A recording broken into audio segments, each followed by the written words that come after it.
I opened my daughter's phone, stayed silent, and dialed the police. But it started with applause.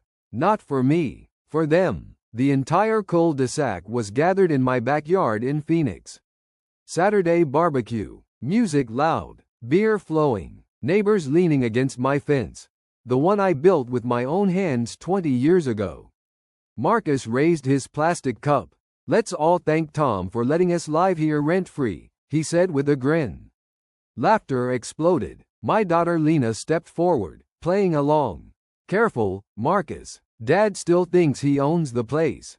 More laughter. I stood near the grill holding tongs like an extra in my own life. Then Marcus turned toward the crowd. "We're actually looking into getting him some help. You know, memory issues."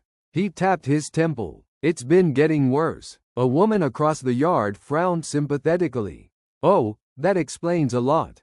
Lena nodded. "He forgets things. Important things. Bills. Conversations. Sometimes whole days." "That's not true," I said calmly. Marcus didn't even look at me. See? Denial. Classic. The crowd shifted. Not laughing now. Studying me. Evaluating me. "Dad," Lena said loudly, holding up her cracked phone, "since you're home all day doing nothing, can you at least take this to your little repair friend? Or will you forget that too?" Someone muttered, "Maybe it's time for assisted living." That one hit hard. My own daughter didn't defend me. She smiled. I felt it then, not embarrassment. A pattern. "I'll take it," I said evenly. Marcus leaned closer and whispered, just loud enough for 3 neighbors to hear, "Don't worry. We're handling the house soon anyway." Handling. The word sat wrong. An hour later, at Carlos's repair shop, the tone changed. He ran diagnostics. His expression drained of color. "Tom, why are photos of your passport stored here?" Scroll. Driver's license. Bank statements. My signature copied cleanly. Then screenshots. Guardianship petition draft. "Once the refinance clears, we move him out. He won't fight it. He's too confused. Old liability." Carlos looked at me carefully. "This is criminal." I took the phone. "Read every word." They weren't joking at the barbecue. They were rehearsing. I didn't shout. I didn't break anything. I opened the message thread again. I stayed silent. And I dialed the police. "Detective Harper?" I said calmly when he answered. "I'd like to report identity theft. The suspects are my daughter and her husband. They're currently preparing to declare me incompetent." There was a pause on the other end. Then, "Stay where you are." I ended the call. Across town, Lena and Marcus were probably still laughing with the neighbors. Let them, because by the time the next barbecue happened, they wouldn't be hosting it. They'd be explaining themselves in handcuffs. The police didn't storm the house that afternoon. That would have been dramatic. Instead, Detective Harper met me at Carlos's shop and listened without blinking while I showed him everything. He didn't interrupt, didn't comfort me either. When he reached the message about the refinance and guardianship petition draft, his jaw tightened. "How long have they been living with you?" 3 years. "And the house is fully in your name?" "Yes." He nodded once. "Then this isn't just identity theft. This is attempted financial exploitation of an adult over 65. That makes it worse." Good. I wanted worse. He photographed the screen, copied the data Carlos had preserved, and then looked at me carefully. "We don't arrest yet." I stared at him. "They're building a pattern," he continued. "We let them keep building it. Every forged signature, every application, every step toward guardianship. That strengthens the case. You're asking me to go home and pretend. I'm asking you to win." That part one understood. I'd run a construction company for 30 years. You don't stop someone mid-swing. You let them overextend. I drove home slowly. When I walked in, Lena and Marcus were in the kitchen, laughing. They stopped when they saw me. "Well?" Lena asked quickly. "Is it fixable?" "Needs parts ordered," I said evenly. "Might take a week." Marcus clicked his tongue. "Of course. Technology's complicated, Tom." "Tom, not Dad." "Tom." I walked past them and poured myself water. "You know," Marcus continued loudly, "we were talking while you were gone. About what? I asked. About how stressful it must be for you. Managing everything alone. Taxes, mortgage, paperwork. Lena leaned on the counter. We just worry, Dad. You've been off lately. Off? You forgot the WA meeting last week, she said. You mixed up dates at the bank. I didn't correct her. Those mistakes had been planted. Small acts I'd performed deliberately over the last month when I first started noticing strange mail. Now I understood why they'd encouraged that narrative. They were building incompetence. Marcus opened his laptop and turned it slightly away from me. I've been researching guardianship, he said casually. Just in case. In case what? In case something happens and you can't manage things. There it was. Not even subtle anymore. Lena watched my face carefully, measuring my reaction. I gave them nothing. That's thoughtful, I said. Marcus smirked. We try. That night, I didn't sleep. Instead, I opened my safe. I reviewed every account. 3 credit inquiries I hadn't authorized. 1 small personal loan I'd never applied for, approved 2 weeks ago. $8,400 withdrawn. Slow, careful, they were siphoning. The next morning I met with an attorney Detective Harper recommended, Sandra Whitman. Sharp eyes. No nonsense. I showed her the evidence. She didn't hesitate. They're escalating. Once they file guardianship, they'll claim cognitive decline. If granted even temporarily, they control your finances. Can they win? If we walk in blind? Maybe. If we walk in armed? No. Her plan was simple. Document everything. Set financial traps. Transfer key assets into protected structures. Install cameras in the house. And wait for them to make a mistake big enough to bury them. They humiliated you publicly? She asked at one point. Yes, she nodded once. Then they're overconfident. Overconfidence creates sloppiness. That evening, the humiliation escalated. Marcus invited 2 neighbors over. Without telling me, they sat in my living room drinking beer while I was reading. Tom, Marcus called out loudly, can you remind us how old you are again? 68. 68, he repeated to the room. And still refusing help. One of the neighbors chuckled. My dad went downhill fast at that age. Lena sighed dramatically. He left the stove on twice this month. Lie. Complete lie. Marcus shook his head. That's why we're stepping in. In my house? I asked. Silence fell. Marcus leaned forward, voice sharp now. Our house soon. There it was again. The assumption. The entitlement. The 2 neighbors shifted uncomfortably. You can't just take someone's house, one of them muttered. Marcus smiled thinly. There are legal ways. He wanted witnesses. He wanted a narrative. I stood up slowly. Excuse me, I said. I walked into my study, closed the door, and texted Detective Harper. They're accelerating. They're talking openly about taking the house. Neighbors present as witnesses. His reply came seconds later. Good. Let them talk. Cameras installed? Installed this afternoon, I wrote. Perfect. Keep feeding the narrative. I sat in the dark for a moment, listening to their laughter in my living room. My house, my furniture, my air. They thought the public humiliation weakened me. It did the opposite, because now they weren't just stealing. They were performing. And performances always end on a stage. The only question was whether they realized which stage they were walking toward.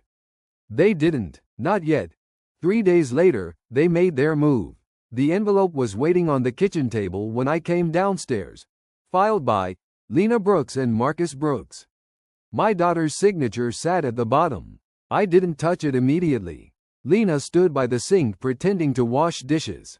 Marcus leaned against the counter, arms folded. Well, Marcus said, we didn't want to do it this way. This way? I asked calmly. Lena turned around, eyes red but not from crying, from rehearsing. Dad, this is for your protection.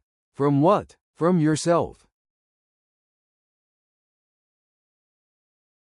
Marcus stepped forward. You've been unstable, forgetful, paranoid. That one almost made me smile. I'm filing for temporary financial authority, he continued. Just until the court reviews everything. Including my house? I asked. Including everything, he replied evenly. The neighbors had been invited again. 2 of them stood near the doorway, watching. Marcus wanted witnesses. Lena cleared her throat loudly. Dad, you accused us of stealing. You've been acting irrational. I said nothing. Marcus walked toward the living room and raised his voice deliberately. We're just trying to keep him safe. He left his front door open last week. Another lie. One of the neighbors frowned. Tom, is that true? I let silence stretch. Marcus pressed harder. He forgets conversations. He doesn't remember agreeing to things. You mean like the refinance paperwork? I asked quietly. His face froze for half a second. Recovered. You don't remember signing that because you're declining. Lena stepped closer, her voice sharp now. You need help. Stop making this harder. In my own kitchen, in front of neighbors, declared incompetent. I picked up the petition slowly. You already filed it? Marcus nodded. Emergency hearing is next week. Fast. Too fast. They were rushing. That meant they were nervous. Good. Fine, I said. That startled them. You're agreeing? Lena asked. I'll see you in court. Marcus smirked. You won't understand half of what's happening. He thought this was over. He had no idea the prosecutor had already seen his messages. That night, they got bolder. Marcus went into my study without knocking. Opened drawers openly. What are you doing? I asked from the doorway. Inventory, he replied casually. Court will want documentation. You're going through my private files. Soon they won't be just yours. He leaned closer, voice low and ugly. You should have signed power of attorney when we offered. Would have saved you embarrassment. Embarrassment? I repeated. Yeah, he said softly. Because next week the whole court is going to hear how you can't even manage your own life. I watched him, measured him. Are you threatening me? I asked. He smiled. I'm predicting. Behind him, the tiny red camera light blinked, recording everything. The next morning Detective Harper called. They filed 2 new credit applications. Larger amounts. How much? Total exposure now over 50,000. They're desperate, I said. Yes, he replied. And desperate people make mistakes. Sandra Whitman called an hour later. We're ready, she said. We've counterfiled. For what? Criminal complaint attached to the guardianship hearing. They think they're walking into a medical evaluation. And they're walking into felony charges. I hung up and walked into the living room. Lena and Marcus were on the couch, whispering urgently. Dad, Lena said when she saw me. We need you to sign something for the attorney. What is it? Just permission for medical records. No. Marcus stood abruptly. Stop being difficult. Or what? I asked. His voice rose. Or the judge will see exactly what we see. A stubborn old man who can't handle reality. Lena grabbed my arm. Hard. Why are you doing this to us? She demanded. Do you want us homeless? The irony was almost artistic. You tried to refinance my house without telling me, I said quietly. Marcus exploded. Because you can't manage it. Neighbors heard the shouting. Doors opened. Faces appeared on porches. Public again. Always public. Marcus pointed at me. He's accusing us of theft now. Lena's voice cracked dramatically. After everything we've done for you. Gasps from across the street. The narrative was almost complete. If I hadn't already destroyed it. I looked at them both. You'll get your hearing, I said. And I walked away. Upstairs. Closed my door. Texted Detective Harper. They're aggressive. Physical contact witnessed. He threatened public humiliation in court. Response. Good. We'll be there. I sat on the edge of my bed and finally allowed myself one thought. They believed the courtroom would humiliate me. They had no idea they were about to be humiliated in front of everyone they knew. And this time, I wouldn't be the one standing alone. The courtroom was already half full when we arrived. Not by accident. Marcus had invited people, neighbors, 2 of his friends, even Lena's coworker. He wanted an audience. They stood near the benches whispering as I walked in with Sandra. I heard it. That's him. He looks confused. Poor guy. Marcus spotted me and smiled like he'd already won. Lena squeezed his arm dramatically, playing the worried daughter. Dad, she said loudly as I approached, are you feeling okay today? The room turned toward me. Sandra didn't speak, she just adjusted her glasses. The judge entered. Judge Ellison. Sharp eyes. No patience. This is a petition for emergency guardianship concerning Thomas Brooks, she began. Marcus stood immediately. Your Honor, my father-in-law has shown severe cognitive decline. Sit. The judge cut him off. He sat. Barely. Lena's attorney began reading their prepared narrative.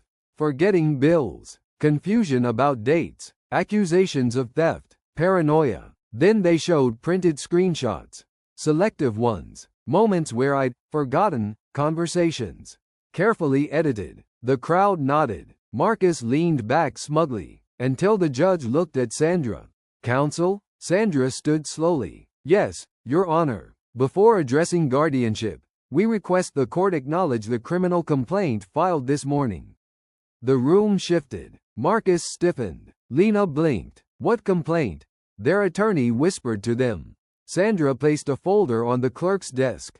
Identity theft, forgery, financial exploitation of a senior adult, attempted coercion. Attached are digital forensics from the daughter's phone. The projector flickered on, and their private messages filled the screen. Old liability. 2 more weeks and we sell the house. He won't fight. He's confused. A murmur rippled across the courtroom. One of the neighbors actually said, "Oh my God." Marcus shot to his feet. This is fabricated. Detective Harper stood from the back row. Including the forged loan applications we traced to your IP address? Silence. Sandra clicked to the next image. My passport. My signature copied. The refinance application with my forged name. The judge's expression hardened visibly.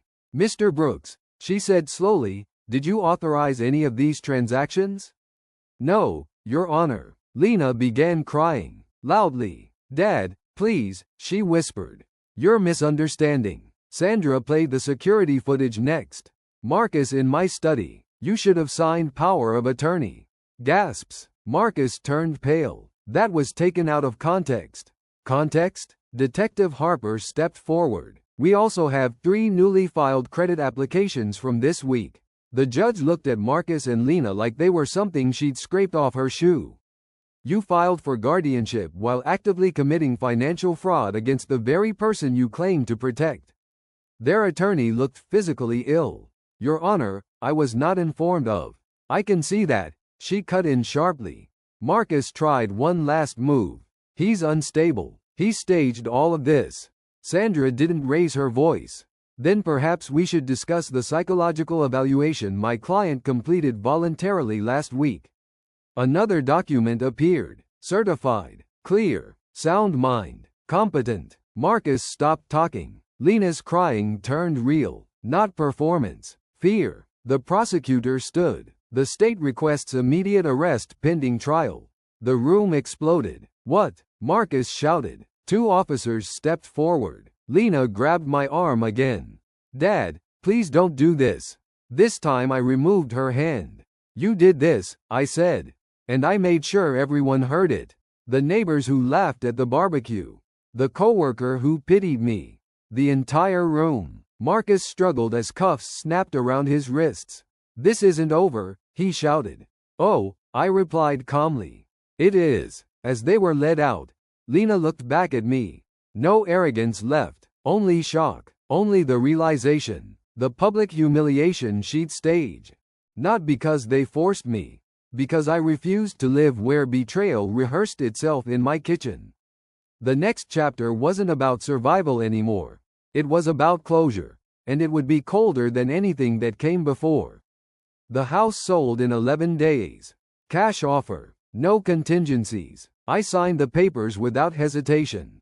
Lena wasn't allowed to contact me. The no-contact order made that simple. Marcus had already been transferred to state prison. The night before I moved out, I stood in the empty living room. Same walls where the barbecue happened. Same space where they called me unstable. Same kitchen where they tried to strip me of my name, my house, my mind. I felt nothing sentimental. only clarity. The morning the moving truck arrived, two neighbors watched from across the street. Not laughing this time, one of them walked over awkwardly. "Tom, I'm sorry. We believed them." "I know," I said. That was all. I didn't need apologies. I needed distance. The condo downtown was smaller, quieter, secure building. No shared history inside the walls. Sandra finalized the civil judgment 2 weeks later. Between restitution and damages, Lena and Marcus owed more than they would ever realistically repay. Their credit destroyed, their reputation destroyed, their plan buried. I received one letter 3 months later, forwarded through her attorney. Short, handwritten. "I don't know why I became that person. I thought we were entitled. I'm sorry." I didn't respond, because sorry doesn't erase forged signatures. Sorry doesn't erase public humiliation. Sorry doesn't erase calling your father an old liability. One evening, standing on my new balcony overlooking the city lights, I replayed the moment in Carlos's shop. I opened my daughter's phone. I stayed silent, and I dialed the police. That was the turning point. Not the trial, not the sentencing, not the sale of the house. That call, that decision. They believed I was weak because I didn't yell. They believed silence meant confusion. They mistook restraint for decline. They were wrong. I lost a daughter, but I kept my name. And when you strip everything down, property, money, family, that's the only thing that matters. The books are balanced, and I don't forgive fraud. I close accounts. Had just detonated in her face. And we were only getting started. Arrest didn't end it. It detonated it. By that evening, the neighborhood group chat was on fire. Screenshots from the courtroom were already circulating. Someone had posted a blurry photo of Marcus in handcuffs. The same neighbors who laughed at the barbecue were now whispering behind closed doors. But Marcus wasn't done. He made bail. 2 days later, he was back in my house. Legally, he could be. The house was still my residence, and Lena begged the judge for temporary return while charges were pending. Big mistake. He walked in like nothing had happened. "You think this is over?" he said the moment the door closed. Lena stood behind him, eyes swollen from crying. "You humiliated us," she said. I looked at her. "You humiliated yourselves." Marcus stepped closer. "We're counter-suing," he said. "Defamation, elder abuse, emotional manipulation." I almost admired the audacity. "You forged my signature," I replied calmly. "You can't prove intent. I don't need to. Your messages did." He lunged verbally. "You set us up." Lena snapped suddenly. "You made us do this," she shouted. "You controlled everything. The house, the money. We had nothing." There it was. Not apology. Entitlement. "You lived here rent-free for 3 years," I said. "I paid your car insurance, your utilities, your groceries, and you held it over us," she screamed. Her voice cracked through the hallway. A neighbor's dog barked. Marcus slammed his hand on the kitchen counter. "We deserve security too. You tried to steal it." He got in my face. "You're old. You were going to die soon anyway." Silence. Even Lena froze at that one. The camera in the smoke detector caught everything. That night, Detective Harper called. "He violated bail conditions," he said. "Intimidation. We can move now. Do it." The next morning, officers returned. This time, there was no performance. No neighbors invited. No smirk. Marcus tried to argue again. "He provoked me." The officer didn't blink. "Hands behind your back." Lena broke. "Stop," she cried. "You're destroying everything." "No," I said quietly. "You did." Marcus was taken back into custody, bail revoked. That left Lena alone in the house. She tried a different tactic. Soft voice, tears, vulnerability. "I didn't plan this," she said that night in the living room. Marcus pushed it. I stared at her. I saw the messages. She looked down. Silence. I was scared, she whispered. "Of what?" "Of having nothing. You had a father." That landed. For a second. Then her expression hardened. "You would have left it all to charity," she said bitterly. "You never asked. You would have said no." You never asked. She stood abruptly. You're cold. No, I said. I'm finished. The following week, the financial forensics came in. Total exposure: $82,000 in fraudulent credit lines. 2 attempted refinances. 1 drafted quitclaim deed transferring the house to an LLC Marcus had formed. Sandra laid the documents on her desk. They weren't just stealing, she said. They were restructuring your life. I know. Criminal charges expanded. Fraud, forgery, conspiracy, exploitation. Lena's lawyer pushed for a plea deal. Marcus refused. At the preliminary hearing, more neighbors attended. This time, they didn't laugh. They avoided eye contact. When the prosecutor read the text where Marcus wrote, "Once he's declared incompetent, it's done," you could feel the air shift. Lena cried again. Marcus stared at the judge like he still believed he was smarter than everyone. The judge disagreed. Trial date set. As we left the courthouse, Lena approached me outside. No cameras, no crowd. Please, she said quietly. Drop it. I looked at her. Would you have stopped? She didn't answer. That was answer enough. I walked to my car without looking back. The balance of power had flipped completely, and the fall hadn't even started yet. The trial lasted 5 days. By day 2, the arrogance was gone. Marcus sat stiff in his suit, jaw clenched, whispering constantly to his attorney. Lena looked smaller each morning, shrinking into her chair as more evidence surfaced. The prosecution didn't rush.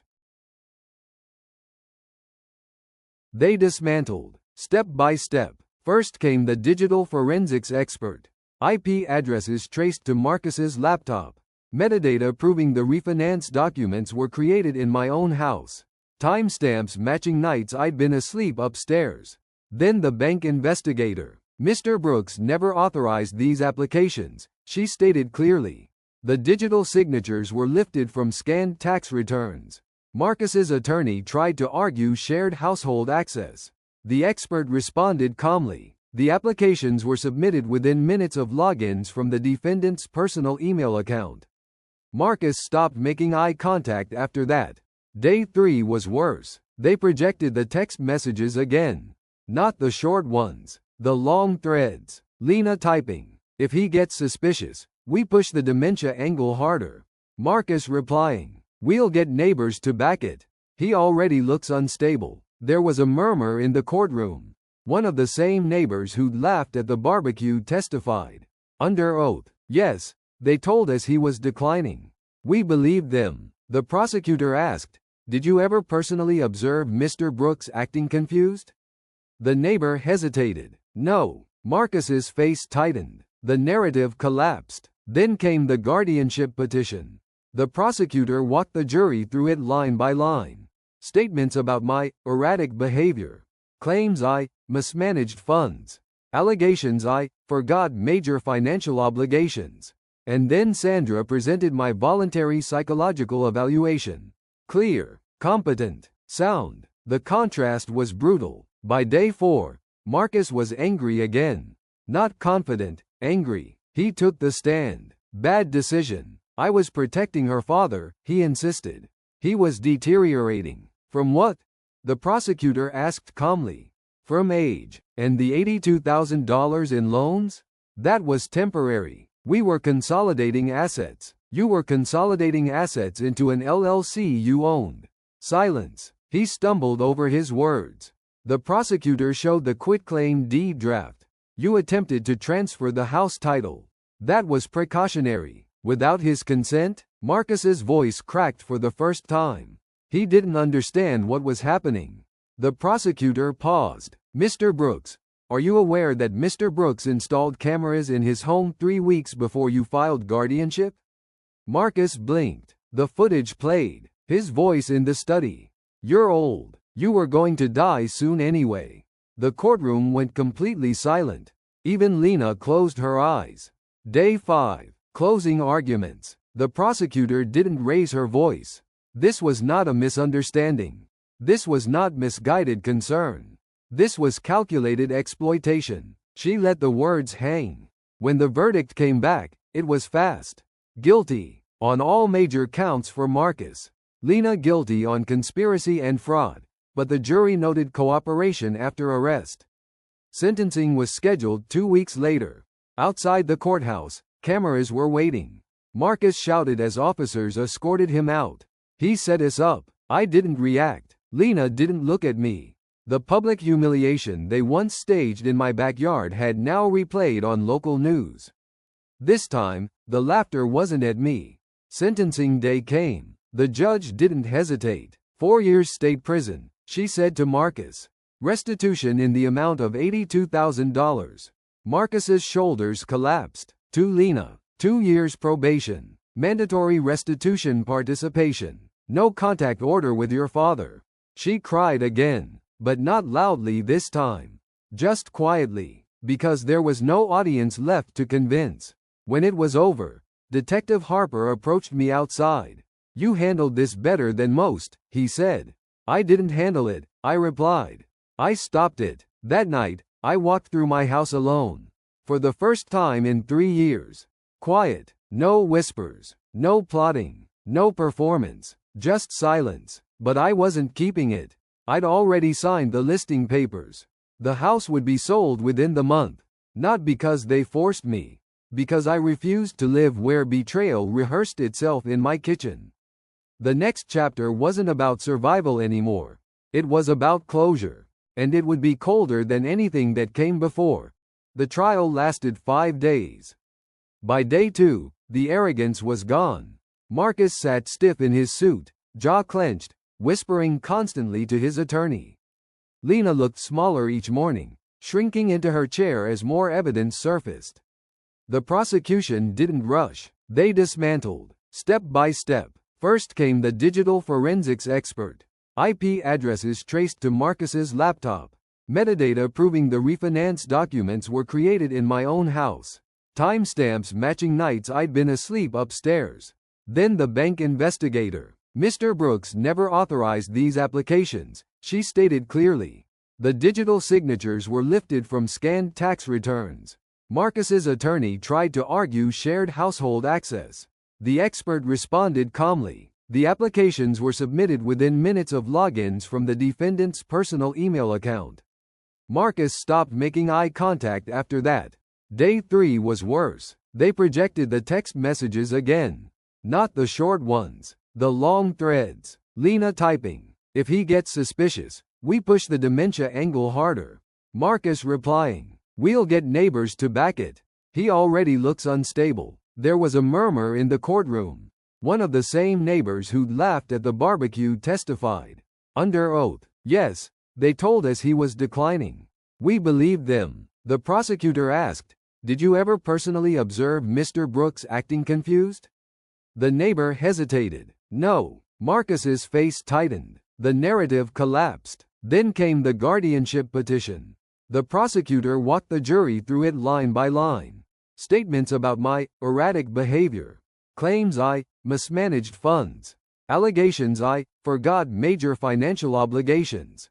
And then Sandra presented my voluntary psychological evaluation.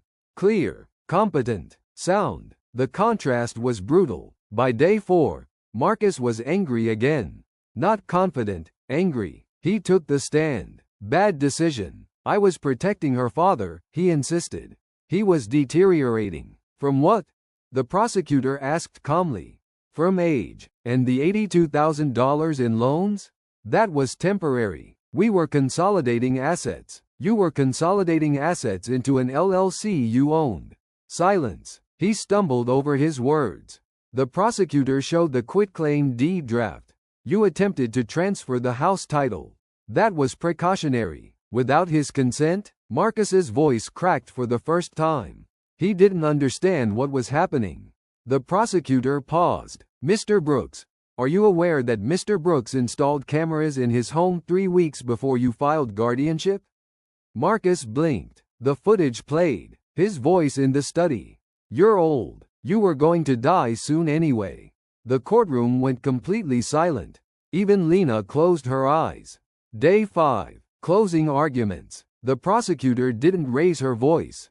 This was not a misunderstanding. This was not misguided concern. This was calculated exploitation. She let the words hang. When the verdict came back, it was fast. Guilty on all major counts for Marcus. Lena guilty on conspiracy and fraud, but the jury noted cooperation after arrest. Sentencing was scheduled 2 weeks later.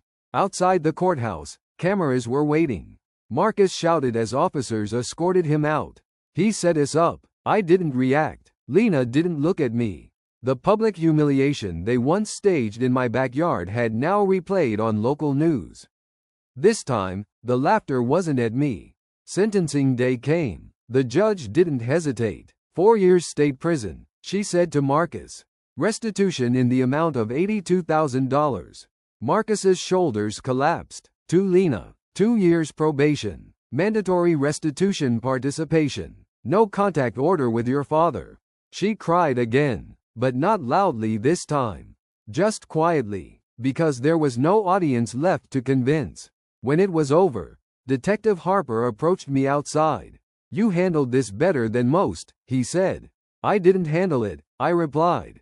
I stopped it. That night, I walked through my house alone. For the first time in 3 years. Quiet, no whispers, no plotting, no performance, just silence. But I wasn't keeping it.